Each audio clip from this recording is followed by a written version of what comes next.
Hi hello my dear viewers, ನಾನು ನಿಮ್ಮ A1 resource for educate ಚಾನಲ್ನ ವತಿಯಿಂದ ನಿಮಗೆಲ್ಲ ಆತ್ಮೀಯವಾದಂಥ ಒಂದು ಸ್ವಾಗತವನ್ನು ಕೋರ್ತಾ, ಸ್ನೇಹಿತರೆ, ಈ ಒಂದು ತರಗತಿಯಲ್ಲಿ ನಾನು SSC ಈ ಒಂದು ಪರೀಕ್ಷೆಯಲ್ಲಿ ಈ ಹಿಂದೆ ಕೇಳಿರ್ತಕ್ಕಂತಹ ಕೆಲವೊಂದು ಕ್ವಶನ್ಸ್ಗಳನ್ನು ಆಯ್ಕೆ ಮಾಡ್ಕೊಂಡು ಬಂದು ನಿಮಗೆ ಬಿಡಿಸಿ ತೋರಿಸ್ತಾ ಇದ್ದೀನಿ. ಸೊ ಯಾಕೆ ಅಂತ ಹೇಳಿದ್ರೆ PDO village accountant group C ಮತ್ತು ಗ್ರೂಪ್ ಬಿ ಅಷ್ಟೇ ಅಲ್ಲ, GPSTR, HSTR ಮತ್ತು ನವೋದಯ ಮತ್ತು ಮೊರಾರ್ಜಿ ದೇಸಾಯಿ ಶಾಲೆಗಳಿಗೆ ಪ್ರವೇಶ ಪರೀಕ್ಷೆಗಳು ಅಂತ ಏನು ಕೊಡ್ತಾರೆ. ಸೊ ಈ ಎಲ್ಲ ಪರೀಕ್ಷೆಗಳಿಗೂ ಬಹಳಷ್ಟು ಅಗತ್ಯವಾಗಿ ಬೇಕಾಗಿರ್ತಕ್ಕಂಥದ್ದು ಮೆಂಟಲ್ ಅಬಿಲಿಟಿ, ಸೊ ಬೌದ್ಧಿಕ ಸಾಮರ್ಥ್ಯ. ಈ ಒಂದು ಬೌದ್ಧಿಕ ಸಾಮರ್ಥ್ಯದಲ್ಲಿ ಬಹಳಷ್ಟು ಜನ ಹಿಂದೆ ಉಳಿದಿರ್ತಾರೆ. ಸೊ ಹಾಗಾಗಿ ನಾನು ಈ ಒಂದು ಕೆಲವೊಂದು ಕ್ವಶನ್ಸ್ಗಳನ್ನು ಆರಿಸ್ಕೊಂಡು ಬಂದಿದ್ದೀನಿ. ಅವುಗಳಿಗೆ ಕೆಲವೊಂದು ಟ್ರಿಕ್ಸ್ಗಳನ್ನು ಕೂಡ ನಿಮಗೆ ಈ ಒಂದು ತರಗತಿಯಲ್ಲಿ ತಿಳಿಸ್ಕೊಡೋದಕ್ಕೆ ಇಷ್ಟಪಡ್ತೇನೆ. ಸೊ ಈ ಒಂದು ವಿಡಿಯೋವನ್ನು ಎಲ್ಲೂ ಕೂಡ ಸ್ಕಿಪ್ ಮಾಡದೆ ಸಂಪೂರ್ಣವಾಗಿ ನೋಡಿ, ಹಾಗೂ ನನ್ನ ತರಗತಿ ಇಷ್ಟ ಆಯಿತು ಅಂತೇಳಿದರೆ ಸಬ್ಸ್ಕ್ರೈಬ್ ಆಗಿ ಅಂತ ಹೇಳ್ತಾ ಬನ್ನಿ ಈ ಒಂದು ಪ್ರಾಬ್ಲಮನ್ನು ಪ್ರಾರಂಭ ಮಾಡೋಣ. ನೋಡಿ, 16 - 4 × 6 ಡಿವೈಡೆಡ್ ಬೈ 2 + 8 = 30. ಅಂದರೆ ಇವೆಲ್ಲ ಅಂದರೆ ಇಲ್ಲಿ ಕೆಲವು ಕೊಟ್ಟಿರೋಂಥ ಆಪ್ಷನ್ಗಳನ್ನು ನಾವು ಯೂಸ್ ಮಾಡಿಕೊಂಡು ಕೊಟ್ಟಿರ್ತಕ್ಕಂಥ ಆನ್ಸರ್ ಏನು 30 ಬಂದಿದೆ, ಸೊ ಅದು ಸರಿಯಾಗಿದೆಯಾ ಅಂತೇಳಿ ಚೆಕ್ ಮಾಡಬೇಕು. ಸೊ ಯಾವ ಆಪ್ಷನ್ನು 30 ಬರುತ್ತೋ ಸೊ ಅದು ರೈಟ್ ಆನ್ಸರ್ ಆಗಿರುತ್ತೆ. ಸೊ ಇಲ್ಲಿ ಮೊದಲನೇದಾಗಿ ಅವರು ಕೊಟ್ಟಿದ್ದಾರಲ್ವ ಕೆಲವೊಂದು ಚಿಹ್ನೆಗಳು, ಅವು ಸರಿ ಇದೆಯಾ ಅಂತೇಳಿ ಚೆಕ್ ಮಾಡೋಣ. ಸೊ ಇಲ್ಲಿ ನೋಡಿ, 2 ಆ್ಯಸ್ ಇಟ್ ಈಸ್ ಕ್ವಶನನ್ನು ನಾನು ರಿಪೀಟ್ ಮಾಡ್ಕೊಳ್ತೇನೆ.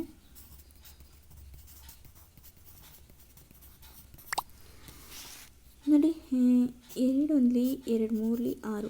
ಸೊ 16 ಮೈನಸ್ ಇಲ್ಲಿ ಬೊಡಮಸ್ ನಾವು ಇಲ್ಲಿ ಅಪ್ಲಿಕೇಬಲ್ ಮಾಡಬೇಕಾಗುತ್ತೆ. ಅಂದರೆ ಬಾಗು ಕೂಕ ಅಂದರೆ ಭಾಗಿಸು, ಗುಣಿಸು, ಕೂಡು, ಕಳಿ ಅಂತ. ಸೊ ಇಲ್ಲಿ ಮೊದಲನೇದಾಗಿ ಭಾಗಿಸ್ಬೇಕು, ಅನಂತರ ಗುಣಿಸ್ಬೇಕು. ಯಾವ ಎರಡು ಸಂಖ್ಯೆಗಳ ನಡುವೆ ಭಾಗಿಕಾರ ಚಿಹ್ನೆ ಇರುತ್ತೋ ಅದನ್ನು ನಾವು ಭಾಗಿಸ್ಬೇಕು. ಸೊ ಬರ್ತಕ್ಕಂಥ ಆನ್ಸರನ್ನು ಹಾಕೋಬೇಕು, ನೆಕ್ಸ್ಟ್ ಗುಣಿಸ್ಬೇಕು. ನೋಡಿ, 16 ಏನಿದೆ ಇವೆರಡನ್ನೂ ಗುಣಿಸ್ಬೇಕಲ್ವ, ಯಾಕೆಂದರೆ ಮಲ್ಟಿಪ್ಲಿಕೇಶನ್ನ ಸೈನ್ ಯಾವುದ್ರ ಮಧ್ಯೆ ಇದೆ, -4 and 3 ಮಧ್ಯೆ ಇದೆ. ಸೊ ಇಲ್ಲಿ -12 ಆಗುತ್ತೆ. ಸೊ +8 = 30. ಸೊ ಈಗ ಇವೆರಡರ ನಡುವೆ ಏನಿದೆಪ್ಪ ಅಂತ ಹೇಳಿದ್ರೆ ಪ್ಲಸ್ ಇದೆ. ಸೊ ಯಾವ ಚಿಹ್ನೆಗಳ ಹಿಂದೆ ಪ್ಲಸ್ ಇರುತ್ತೋ ಅವೆರಡನ್ನು ಕೂಡಬೇಕಾಗುತ್ತೆ. 24 ಆಗುತ್ತೆ. ಸೊ -12 = 30. ನೋಡಿ, ಇವೆರಡನ್ನು ಕೂಡಿದ್ದೀನಿ, -12. ಸೊ 24ರಲ್ಲಿ 12 ಹೋಯಿತು ಅಂತೇಳಿದರೆ 12 ಆಗುತ್ತೆ, =30. ಸೊ ಇದು ರಾಂಗ್ ಇದೆ ಅಂತ ಗೊತ್ತಾಯಿತು. ಸೊ ಮೊದಲನೇ ಆಪ್ಷನನ್ನು ನಾನು ಯೂಸ್ ಮಾಡ್ಕೊಳ್ತೀನಿ. ನೋಡಿ, 16 ಮೈನಸ್ ಇರೋ ಜಾಗಕ್ಕೆ ಡಿವೈಡೆಡ್ ಬೈ ಹಾಕ್ತೀನಿ. ಸೊ ಏನಿದೆ 4 × 6 ಡಿವೈಡೆಡ್ ಬೈ ಜಾಗಕ್ಕೆ ಮೈನಸ್ ಹಾಕ್ತೀನಿ. ಸೊ -2 + 8 ಹೌದಾ. ಸೊ ನೋಡೋಣ 30 ಬರುತ್ತಾ ಅಂತ ಹೇಳಿ. 4 1s 4 4s 16. 4 ಬಂತು, × 6 -2 + 8 ಆ್ಯಸ್ ಇಟ್ ಈಸ್ ಹಾಗೆ ಹಾಕ್ಕೊಳ್ಳೋಣ. ನೆಕ್ಸ್ಟ್ ಇವೆರಡನ್ನು ಮಲ್ಟಿಪ್ಲೈ ಮಾಡೋದ್ರಿಂದ 24 ಬರುತ್ತೆ. -2 + 8 = 30. ಸೊ ಈಗ ಇವೆರಡನ್ನು ಹ್ಯಾಡ್ ಮಾಡಬೇಕು. ಇದು ಪ್ಲಸ್ ವ್ಯಾಲ್ಯೂ, ಇದು ಪ್ಲಸ್ ವ್ಯಾಲ್ಯೂ ಆಗಿರೋದ್ರಿಂದ ಹ್ಯಾಡ್ ಮಾಡೋಣ. ಸೊ ಇವೆರಡನ್ನು ಹ್ಯಾಡ್ ಮಾಡಿದ್ರೆ 32 ಆಗುತ್ತೆ. ಸೊ ಎಗೈನ್ ಮೊದಲು ಕೂಡಬೇಕಲ್ವ, ಸೊ ಹಾಗಾಗಿ ಸೊ ಕೂಡಿದ್ದೀನಿ. ನೋಡಿ, 32 ಆಯಿತು, -2 = 30. ಸೊ 32ನಲ್ಲಿ 2 ಹೋಯಿತು ಅಂತೇಳಿದರೆ 30 = 30. ಸೊ ಇದು ಸರಿಯಾದಂತಹ ಒಂದು ಉತ್ತರ ಆಗಿರುತ್ತೆ. ಅಂದರೆ option second is A right answer, sorry, option first is A right answer ಅಂತ ಹೇಳಿ ಹೇಳ್ಬಹುದಾಗಿರುತ್ತೆ ಸ್ನೇಹಿತರೆ.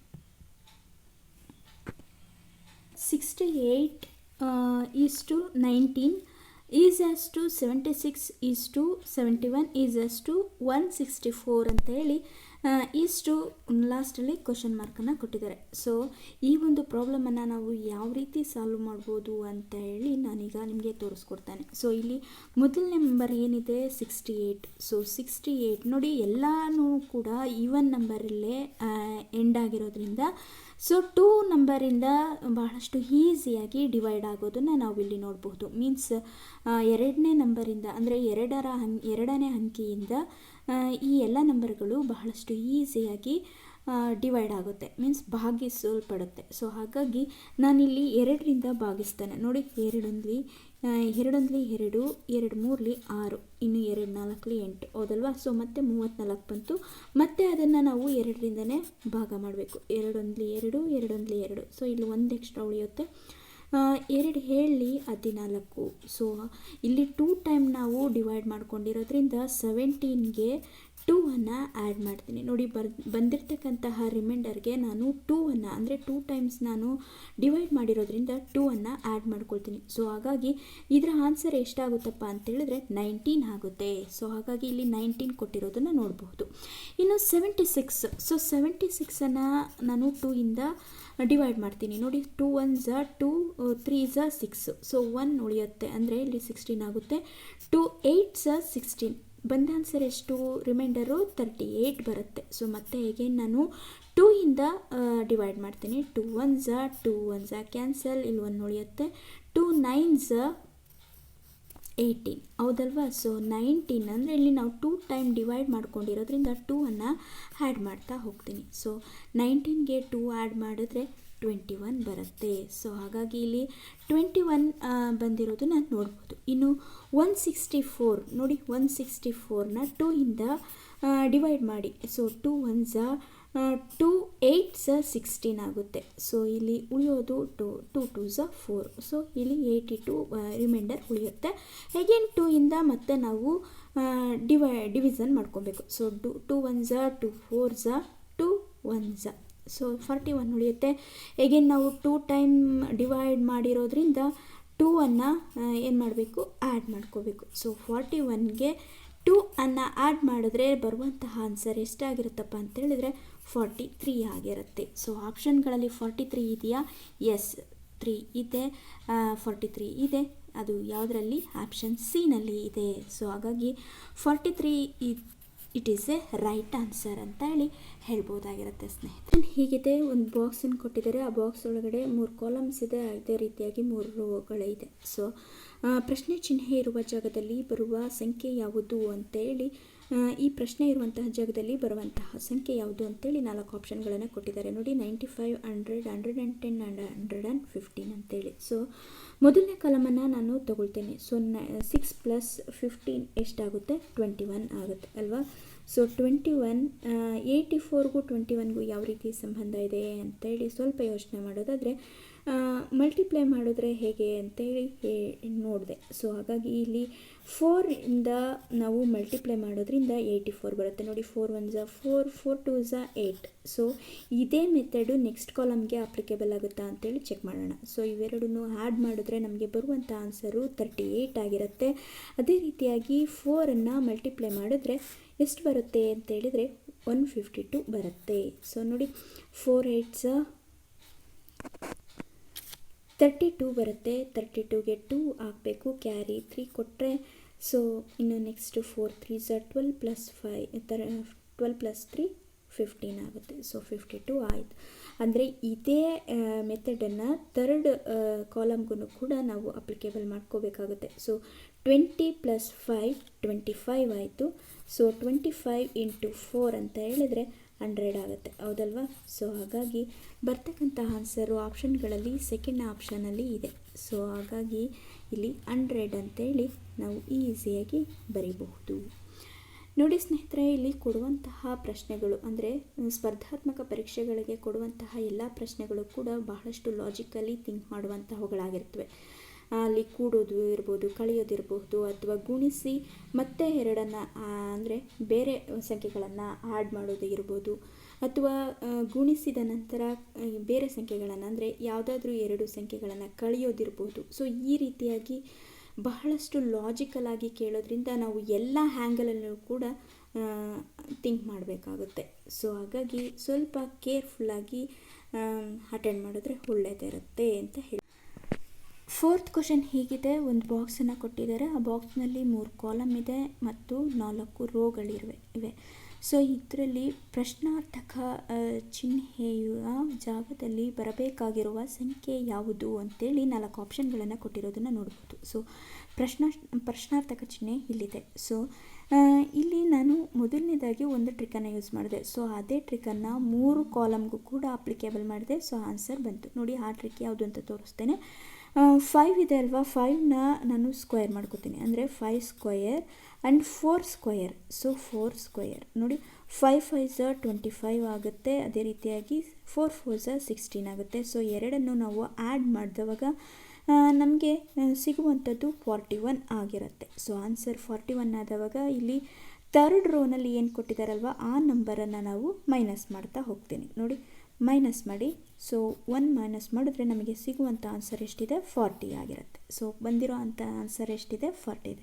ಸೊ ಇದೇ ಟ್ರಿಕ್ಕನ್ನು ನೆಕ್ಸ್ಟ್ ಕಾಲಮ್ಗೂ ಕೂಡ ನಾನು ಅಪ್ಲಿಕೇಬಲ್ ಮಾಡ್ತೀನಿ. ನೋಡಿ 9 ಇದೆ ಅಲ್ವಾ, ಸೊ 9 ಸ್ಕ್ವಯರ್ ಮಾಡ್ತೀನಿ. ಅದೇ ರೀತಿಯಾಗಿ 5 ಇದೆ ಅಲ್ವಾ, 5 ಸ್ಕ್ವಯರ್. ಸೊ 9 9 81, ಅಗೇನ್ 5 5 25 ಮಾಡ್ತೀನಿ. ಸೊ ಇವೆರಡನ್ನು ಆ್ಯಡ್ ಮಾಡಿದ್ರೆ ನಮಗೆ 106 ಬರುತ್ತೆ. ಸೊ ಥರ್ಡ್ ಕಾಲಮ್ ಅಂದರೆ ಸೆಕೆಂಡ್ ಕಾಲಮ್ಮು ಥರ್ಡ್ ರೋನಲ್ಲಿ ಇರ್ತಕ್ಕಂತಹ ನಂಬರ್ ಯಾವುದು, 6. ಸೊ 6ಅನ್ನು ನಾನೇನು ಮಾಡ್ತೀನಿ, ಮೈನಸ್ ಮಾಡ್ತಾ ಹೋಗ್ತೀನಿ. ಸೊ ಮೈನಸ್ ಮಾಡಿದ್ರೆ ನಮಗೆ ಬರುವಂಥ ಆನ್ಸರ್ ಎಷ್ಟು ಬಂದಿದೆ, 100. ಸೊ ಸೆಕೆಂಡ್ ಕಾಲಮ್ ಫೋರ್ತ್ ರೋನಲ್ಲಿ ಏನು ಬಂದಿದೆ, 100 ಬಂದಿರೋದನ್ನು ನಾವು ನೋಡ್ಬೋದು, 100 ಬಂದಿದೆ. ಸೊ ಅದೇ ರೀತಿಯಾಗಿ ಥರ್ಡ್ ಕಾಲಮ್ಗೂ ಕೂಡ ನಾನು ಇದೇ ಟ್ರಿಕ್ಕನ್ನು ಅಪ್ಲಿಕೇಬಲ್ ಮಾಡ್ತೀನಿ. ನೋಡಿ 7 ಇದೆ, ಅದೇ ರೀತಿಯಾಗಿ 3 ಇದೆ ಅಲ್ವಾ. ಸೊ ನೋಡಿ 7 7 49, ಅದೇ ರೀತಿಯಾಗಿ 3 3 9. ಸೊ ಎರಡನ್ನು ಆ್ಯಡ್ ಮಾಡಿದ್ರೆ ನಮಗೆ ಬರುವಂತಹ ಆನ್ಸರ್ ಎಷ್ಟಾಗಿರುತ್ತಪ್ಪ ಅಂತೇಳಿದ್ರೆ 58 ಆಗಿರುತ್ತೆ. ಸೊ ಈ 58ನಲ್ಲಿ ಥರ್ಡ್ ರೋನಲ್ಲಿ ಇರ್ತಕ್ಕಂತಹ ನಂಬರ್ ಎಷ್ಟಿದೆ, 8 ಇದೆ. ಸೊ 8ಅನ್ನು ನಾನು ಮೈನಸ್ ಮಾಡ್ತೀನಿ. ಬರುವಂತಹ ಆನ್ಸರ್ ಎಷ್ಟಾಗಿರುತ್ತೆ, 50 ಆಗಿರುತ್ತೆ. ಸೊ ಅಂದರೆ ಈ ಪ್ರಶ್ನೆ ಇರುವಂತಹ ಪ್ರಶ್ನೆ ಚಿಹ್ನೆ ಇರುವಂತಹ ಜಾಗದಲ್ಲಿ ಬರಬೇಕಾಗಿರೋ answer 50. So option is third is A right answer ಅಂತ ಹೇಳ್ಬಹುದು ಸ್ನೇಹಿತರೆ. ಸೊ ಈ ಲೆಕ್ಕ ನಿಮಗೆ ಅರ್ಥ ಆಯಿತು ಅಂತ ನಾನು ಮುಂದಿನ ಲೆಕ್ಕಕ್ಕೆ ಹೋಗ್ತೇನೆ. ಇನ್ನು 5th ಕ್ವಶನನ್ನು ನೋಡೋದಾದರೆ, 5th ಕ್ವಶನ್ ಹೀಗಿದೆ. ಒಂದು ಸಾಂಕೇತಿಕ ಭಾಷೆಯಲ್ಲಿ ರಾಕ್ ROK ಯನ್ನು 16 ಎಂದು, MIG ಯನ್ನು 18 ಎಂದು ಬರೆದರೆ TAL ಅನ್ನು ಏನೆಂದು ಬರೆಯಬಹುದು ಅಂತೇಳಿ 4 ಆಪ್ಷನ್ಗಳನ್ನು ಕೊಟ್ಟಿರೋದನ್ನು ನಾವು ನೋಡಬಹುದಾಗಿರುತ್ತೆ ಸ್ನೇಹಿತರೆ. ಸೊ ಇಲ್ಲಿ ಮೊದಲು ನಾನು ROK ಅನ್ನು ಅಂದರೆ ಯಾವ ರೀತಿ ಬರೆದಿದ್ದಾರೆ ಅನ್ನೋಂಥದ್ದನ್ನು ನಿಮಗೆ ತಿಳಿಸ್ಕೊಡ್ತೇನೆ. R means 18. ಸೊ ABCDFGH ಅಂದು ಏನಿದೆ A to Z ವರೆಗೂ ಬರ್ಕೊಂಡು ಅವುಗಳಿಗೆ ಸಂಕೇತಗಳನ್ನು ಕೊಡಬೇಕು. A 1 ಆದರೆ B 2, C 3 ಮತ್ತು D 4. ಸೊ ಈ ರೀತಿಯಾಗಿ ನಾವು 26 ಅಕ್ಷರಗಳಿಗೂ ಕೂಡ 26 ಸಂಖ್ಯೆಗಳನ್ನು ಕೊಟ್ಟು ಆರ್ ಯಾವ ಸಂಕೇತದಲ್ಲಿ ಬರುತ್ತೆ ಅಂತ ಹೇಳೋದು, ಅಂದರೆ ಸಂಖ್ಯೆಯಲ್ಲಿ ಬರುತ್ತೆ ಅಂದರೆ 18ನೇ ಸಂಖ್ಯೆಯಲ್ಲಿ ಬರುತ್ತೆ. ಸೊ ಹಾಗಾಗಿ 6 18 ಆಗಿರುತ್ತೆ. ಅದೇ ರೀತಿಯಾಗಿ O ಅನ್ನುವಂಥದ್ದು 15ನೇ ಸ್ಥಾನದಲ್ಲಿರೋದನ್ನು ನೋಡಬಹುದು. ಇನ್ನು K ಅನ್ನುವಂಥದ್ದು 11ನೇ ಸ್ಥಾನದಲ್ಲಿ ಇರೋದನ್ನು ನೋಡ್ಬೋದಾಗಿರುತ್ತೆ ಸ್ನೇಹಿತರೆ. ಸೊ ಇವೆರಡನ್ನು ಅಂದರೆ ಇವು 3 ಸಂಖ್ಯೆಗಳನ್ನು ನಾವು ಕೂಡಿದಾಗ ನಮಗೆ ಬರುವಂಥ ಆನ್ಸರ್ ಎಷ್ಟಾಗಿರುತ್ತೆ, 44 ಆಗಿರುತ್ತೆ. ಸೊ 44ಕ್ಕೂ 16ಕ್ಕೂ ಏನು ಎಲ್ಲಿಂದ ಸಂಬಂಧ ಅಲ್ವಾ. ಸೊ ನೋಡಿ ಒಂದು ಸ್ವಲ್ಪ ಯೋಚನೆ ಮಾಡಿ, ಯಾಕಂದರೆ ಇದು ಲಾಜಿಕ್ಕಾಗಿ ಥಿಂಕ್ ಮಾಡುವಂಥ ಪ್ರಾಬ್ಲಮ್ ಆಗಿರೋದ್ರಿಂದ ನೋಡಿ 4 4 ಅಂತ ಮಾಡ್ಕೋಬಹುದಾ, 4 4 16. ಸೊ ರಾಕನ್ನು ನಾವು 16 ಅಂತೇಳಿ ಬರೆದಿದ್ದೇವೆ. ಅದೇ ರೀತಿಯಾಗಿ MIG ಇದೇ ಒಂದು ಟ್ರಿಕ್ಕನ್ನು ನೆಕ್ಸ್ಟ್ ಕೊಟ್ಟಿರ್ತಕ್ಕಂಥ ಸಂಖ್ಯೆಗಳಿಗೂ ಕೂಡ ನಾನು ಅಪ್ಲಿಕೇಬಲ್ ಮಾಡ್ತಾ ಹೋಗ್ತೀನಿ. ನೋಡಿ MIG. ಸೊ ಎಮ್ನ ವ್ಯಾಲ್ಯೂ ಎಷ್ಟಿದೆ ಅಂದರೆ ಎಮ್ನ ಯಾವ ಸ್ಥಾನದಲ್ಲಿ ಬರುತ್ತೆ ಅಂತೇಳಿದರೆ 13ನೇ ಸ್ಥಾನದಲ್ಲಿ ಬರುತ್ತೆ. ಅದೇ ರೀತಿಯಾಗಿ I ಅನ್ನುವಂಥದ್ದು 9ನೇ ಸ್ಥಾನದಲ್ಲಿ ಬರುತ್ತೆ ಮತ್ತು G ಅನ್ನುವಂಥದ್ದು 7ನೇ ಸ್ಥಾನದಲ್ಲಿ ಬರೋದನ್ನು ನೋಡಬಹುದು. ಸೊ ಇವೆಲ್ಲವನ್ನು ಕೂಡಿದಾಗ ನಮಗೆ ಬರುವಂಥದ್ದು 29 ಆಗಿರುತ್ತೆ. ಸೊ 29 ಅಂತೇಳಿದರೆ ಎರಡನ್ನೂ ಮಲ್ಟಿಪ್ಲೈ ಮಾಡಿ, ಅಂದರೆ 2 × 9, 2 9s 18 ಆಗಿರುತ್ತೆ. ಸೊ ನೋಡಿ ಬಂದಿದೆ ಅಲ್ವಾ, MIG ಅನ್ನುವಂಥದ್ದನ್ನು 18 ಅಂತೇಳಿ ಬರೀಬಹುದು ಎಂದು ಬರೆದರೆ ಅಂತ ಅವರೇ ಕೊಟ್ಟಿದ್ದಾರೆ. ಸೊ ಇನ್ನು ಉಳಿದಿರ್ತಕ್ಕಂಥದ್ದು TAL. ನೋಡಿ ಅವ್ರು ಕೊಟ್ಟಿರ್ತಕ್ಕಂತಹ ಎರಡೂ ಒಂದು ಏನು ಸಂಕೇತಗಳಿಗೂ ಅಂದರೆ ಸಂಕೇತ ಭಾಷೆಗಳಲ್ಲಿ ಕೊಟ್ಟಿರ್ತಕ್ಕಂತಹ ಎರಡೂ ಪದಗಳಿಗೂ ನಾವು ನಂಬರನ್ನು ಕಂಡುಹಿಡಿದಿದ್ದಾಯಿತು. ಅದೇ ಟ್ರಿಕ್ಕನ್ನು ಈ ಒಂದು ಮುಂದಿನ ಒಂದು ಪದಕ್ಕೂ ಕೂಡ ಕಂಡುಹಿಡಿಬೇಕಾಗುತ್ತೆ. ಸೊ Tನ ಬೆಲೆ ಎಷ್ಟಿದೆ ಅಂತ ಹೇಳಿದ್ರೆ 7 ಆಗಿರುತ್ತೆ. ಬೆಲೆ ಎಷ್ಟಾಗಿರುತ್ತೆ ಅಂತೇಳಿದ್ರೆ 20 ಆಗಿರುತ್ತೆ. ಅದೇ ರೀತಿಯಾಗಿ ಎ ವ್ಯಾಲ್ಯೂ ಅಂದರೆ ಎ ಯಾವ ಸ್ಥಾನದಲ್ಲಿದೆ ಅಂತೇಳಿದ್ರೆ 1ನೇ ಸ್ಥಾನದಲ್ಲಿರುತ್ತೆ. ಇನ್ನು ಎಲ್ 12ನೇ ಸ್ಥಾನದಲ್ಲಿರೋದನ್ನು ನಾವು ನೋಡಬಹುದು ಸ್ನೇಹಿತರೆ. ಸೊ ಇವೆಲ್ಲವನ್ನು ನಾವು ಕೂಡಿದಾಗ ನಮಗೆ ಬರುವಂತಹ ಉತ್ತರ ಎಷ್ಟಾಗಿರುತ್ತೆ? 33. ಸೊ 33 ಅಂತ ಹೇಳಿದ್ರೆ 3 × 3. ಸೊ ನಾವು ಇಲ್ಲೇನು ಈ ಹಿಂದೆ ಮಾಡಿರ್ತಕ್ಕಂತಹ ಒಂದು ಪ್ರಾಬ್ಲಮ್ಗಳನ್ನು ಮಾಡಿದ್ದೀವಿ, ಅದೇ ರೀತಿಯಾಗಿ ಇದನ್ನು ಕೂಡ ಅದೇ ಟ್ರಿಕ್ಕನ್ನು ಯೂಸ್ ಮಾಡಬೇಕಾಗುತ್ತೆ. ನೋಡಿ 3 3 is 9. ಸೊ ಕೊಟ್ಟಿರ್ತಕ್ಕಂತಹ ಆಪ್ಷನ್ಗಳಲ್ಲಿ A is A right answer ಅಂತೇಳಿ ಹೇಳ್ಬಹುದು. ತರಗತಿ ನಿಮಗೆ ಇಷ್ಟ ಆಗಿತ್ತು ಅಂತೇಳಿದರೆ ಲೈಕ್ ಮಾಡಿ, ಶೇರ್ ಮಾಡಿ, ಕಮೆಂಟ್ ಮಾಡಿ ಹಾಗೂ ಸಬ್ಸ್ಕ್ರೈಬ್ ಆಗೋದನ್ನು ಮರಿಬೇಡಿ. ಅಷ್ಟೇ ಅಲ್ಲ ಸ್ನೇಹಿತರೆ, PDO, village accountant, group C, group B ಇನ್ನಿತರ ಎಲ್ಲ ರೀತಿಯಾದಂತಹ ಸ್ಪರ್ಧಾತ್ಮಕ ಪರೀಕ್ಷೆಗಳಿಗೆ ಅಗತ್ಯವಾಗಿ ಬೇಕಾಗಿರ್ತಕ್ಕಂತಹ ನೋಟ್ಸ್ಗಳು, ಕ್ವಿಜ್ಗಳು ಹಾಗೂ ದಿನಪತ್ರಿಕೆಗಳ ಪೇಪರ್ ಕಟ್ಟಿಂಗ್ಸ್ಗಳು. ಸೊ ಇವೆಲ್ಲವನ್ನು ಕೂಡ ಉಚಿತವಾಗಿ A1 ರಿಸೋರ್ಸ್ ಫಾರ್ ಎಜುಕೇಟ್ ಎನ್ನುವಂತಹ ಟೆಲಿಗ್ರಾಮ್ ಚಾನಲ್ನಲ್ಲಿ ಉಚಿತವಾಗಿ ಬಿತ್ತನೆ ಮಾಡಲಾಗುತ್ತಿದ್ದು, ಈ ಒಂದು ಟೆಲಿಗ್ರಾಮ್ ಚಾನಲ್ನ ಡಿಸ್ಕ್ರಿಪ್ಷನ್ ಬಾಕ್ಸ್ನಲ್ಲಿ A1 ರಿಸೋರ್ಸ್ ಫಾರ್ ಎಜುಕೇಟ್ ಎನ್ನುವಂತಹ ಟೆಲಿಗ್ರಾಮ್ ಚಾನಲ್ನ ಲಿಂಕನ್ನು ಶೇರ್ ಮಾಡಿರ್ತೇನೆ. ಸೊ ನೀವು ಅಲ್ಲಿ ವಿಸಿಟ್ ಮಾಡೋದ್ರ ಮೂಲಕ A1 ರಿಸೋರ್ಸ್ ಫಾರ್ ಎಜುಕೇಟ್ ಚಾನಲ್ನ ಉಚಿತ ಸದಸ್ಯತ್ವವನ್ನು ಪಡೆದುಕೊಂಡು ಅಲ್ಲಿ ಕೊಡಮಾಡಬಹುದಾದಂತಹ ಎಲ್ಲ ಬೋಧನಾ ಸಾಮಗ್ರಿಗಳನ್ನು ಉಚಿತವಾಗಿ ಪಡೆದುಕೊಳ್ಬಹುದು ಅಂತ ಹೇಳ್ತಾ ಸಬ್ಸ್ಕ್ರೈಬ್ ಆಗಿ. Thanks for watching.